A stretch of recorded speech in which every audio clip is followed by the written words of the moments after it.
look, it's important that people are able to use their own words. Okay. Because that's how we think. Do you think a trans woman is a woman? No. Why not?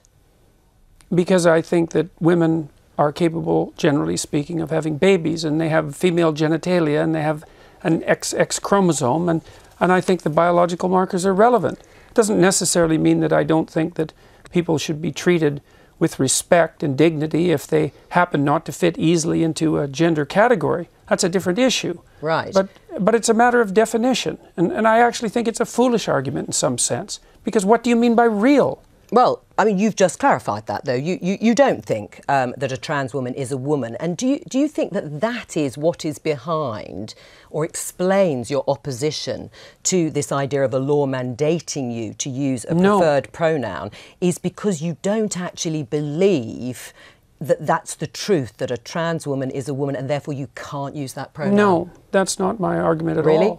Yeah, really. My argument is that the government shouldn't compel voluntary speech. No, but I know what your argument is, and no, you've made it very clearly. But that's exactly it. There's the motivation behind it. But you don't believe I wouldn't a trans woman is a woman. put everything on my online in my life to take the stance I did unless I had thought that through very deeply. And I've thought it through very deeply. There aren't hidden motivations that have to do with some arbitrary prejudice against trans people. Okay. It's pure and simply this.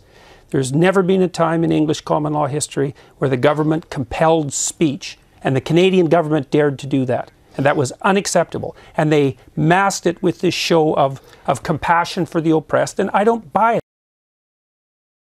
Those are the sorts of problems that trans people face every day, being out of housing, being considered, considering suicide. These are really big problems. My refusal to use pronouns because left-wing activists want me to use them has nothing to do with whether or not trans people are having difficulties in society. And I'd also like to point out that I've had many letters of support. Problem, isn't it? I've had many letters of support from trans people, and they tell me that the trans activists don't support them, and most trans people Jordan, actually wanted to be referred to as he or she. Doesn't mean they that weren't you my are friends. Untransphobic. They just weren't because my you friends. know a few people, just because you've talked to a few trans people, you don't know the trans community like the trans community does. You've got no idea what it's like to be trans. Professor Pete, Professor Pete, I'm sorry to interrupt. Let's let Professor Peterson finish his thought, please. All right. So, the trans activists aren't proper representatives of the trans community because they haven't been elected by the trans community. Nobody elected you either, Jordan. I'm not speaking for anyone except myself, and on behalf of other people, perhaps who want to maintain the right to free speech. I'm not claiming that I'm a representative of white people or white men or any other group. I'm speaking on behalf of myself, and so I'm not taking. But Professor Peterson, let me jump in there, though, because we have seen an evolution of language. There are words that we don't use anymore. Not by legislation. Well, legislation or not, there are words that have evolved. We don't use, for example, I'm Asian. I would bristle if someone called me Oriental. That is an evolution of how we use words. How is this different, whether legislated or not? I understand I understand legislatively, but if at the heart of it is to allow a student to study free of what they feel is discrimination, why not help that along? I already made my case for why not help that along. I believe that this legislation is extraordinarily dangerous, and there's other elements of it too that we haven't even got to in our society yet, like the protection for gender expression. And I've looked at gender expression in the Ontario Human Rights Code, and as far as I can tell, gender expression is best summarized in a single word: fashion. Can someone please explain to Jordan B. Peterson that there's a difference between freedom of speech and freedom from consequence? Do you agree there's a difference? Well, certainly there's a difference. And are you prepared to suffer the consequences that society may deem you need to suffer because of your views? Yes, I'm prepared to do that. What does that entail? Are you open to learning? Well, hang on. That's not the question. Hang on, that wasn't the question. It's That's true. Right. Well, so what am I willing to do? Well, I think that the Ontario Human Rights Tribunal is probably obligated by their own tangled web to bring me in front of it. If they find me, I won't pay it. If they put me in jail, I'll go on a hunger strike. I'm not doing this. And that's that. I'm not using the words that other people require me to use, especially if they're made up by radical left-wing ideologues. Now, if our society comes to some sort of consensus over the next while about how we'll solve the pronoun problem, let's call it, And that becomes part of popular parlance, and it seems to solve the problem properly without sacrificing the distinction between singular and plural, and without requiring me to memorize an impossible list of an indefinite number of pronouns. Then I would be willing to reconsider my position. But I'm also partly opposed to this because it's been made mandatory and has the whole weight of the law behind it. It's like, this is a very bad idea. I believe this is a very bad idea. And I believe that the reason this has caused so much noise, tremendous amount of noise, tremendous amount of attention on YouTube, is because there are things that are at stake in this discussion, despite its surface nature, that strike at the very heart of our civilization. Do you think that your behavior risks politicizing it, and do you think that politicization is justified? I think my behavior risks politicizing it, yes.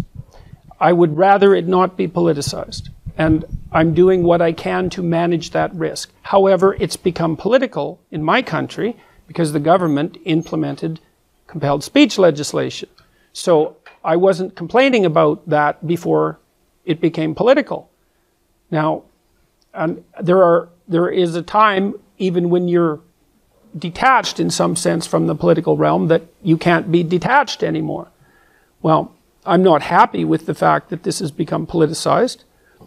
You could say that I haven't done a stellar job in ensuring in every possible manner that this has remained neutrally apolitical. Probably true, you know, but I'm not particularly unhappy with the way things have gone so far. And I'm not happy with the radical left. And so if they're irritated at me, so much the better, as far as I'm concerned. So have I conducted myself perfectly? It's like, undoubtedly no. So I've got more than my fair share of faults, and a temper is one of them. But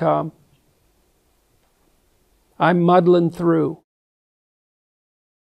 And I've spoken with no shortage of trans people, and you know, my proclivity has been, without exception so far, to address them in the manner that seems most socially appropriate under the circumstances. Now, you asked a specific question, which was, do I have special expertise that I might share with other people? You're doing Martin Luther, and I think that these issues are a little subtler than those. And so, well, what makes you think that you're doing the kids that are grandstanding any favors by going along with their manipulation? Because I can't decide which ones those are. Well, I just have my gut instincts, and that's not good enough. Look, fair enough, but you have a type 1 and type 2 error problem. So one error is that you don't call students what they deserve to be called. That's one error. And the other error is that you call students what they want to be called even though they don't deserve it. And so what you're trying to do optimally is to minimize both those errors. And to do that, you have to take a middle route. Now, what you've decided to do, and I'm not criticizing it, is you've decided to allow for the possibility 100% of one of those errors because you think it's a less significant error. And, you know, you might be right. But it's not like you're acting in an error-free manner. You've just decided to minimize one form of error at the expense of the other. Because I would say you're allowing, what would you call it, attention-seeking and somewhat narcissistic undergraduates to gain the upper hand over you in your class. Talk about common ground, it's got to be founded on some kind of truth. And when we have feminists saying, I don't believe in the biological differences between men and women, well, that's why it's controversial. Where do you go from there? That's why it's controversial to say what you're saying, and it's controversial to say, hold on a second, maybe a girl on testosterone therapy winning high school wrestling meets is a problem. That's controversial. Yeah, maybe that's a bad idea. It's just possible that that's not a very good idea. You know, I mean, it's hard to imagine that that could be the case. But, well, in this idea that I don't believe in the biological differences between men and women, it's like, well, what do you mean by believe? Exactly. It's like you act out your belief. You know, I mean, what the hell does that mean? And what do you mean? See, what do you mean by belief? What do you mean by biology? And what do you mean by gender? Like, as soon as you put those three concepts together in a sentence that says, I don't believe in the biological difference between the genders, you throw the meaning of all three of those words up into the air so far that no one can tell what you're talking about, including you. Yeah. And that's the goal, though, I think, a lot of the time. I think it's pretty... Oh, definitely. Definitely. The goal, part of the goal is an all-out assault on the categorical structure. A trans person in your class has come to your class and said they want to be called That's never happened. and I would call them she. So you would. So you've kind of changed your tune on that. No, I said that right from the beginning. What I said at the beginning was that I was not going to cede the linguistic territory to radical leftists, regardless of whether or not it was put in law.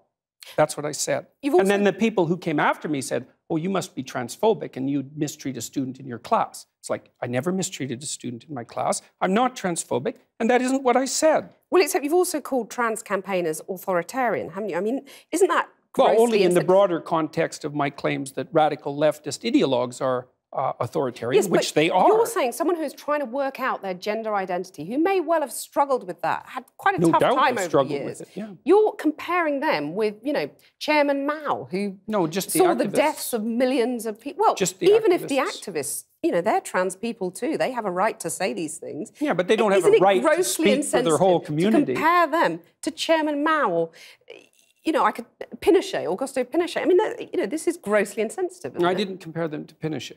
Well, I did compare them to He was an authoritarian. He's a right-winger, though. I was comparing them to the left-wing totalitarians. Okay. And I do believe they are left-wing totalitarians. Under Mao, millions of people died. Right. I mean, there's no comparison between Mao and a trans activist, is there? Why not? Because trans activists aren't killing millions of people? The philosophy that's guiding their utterances is the same philosophy.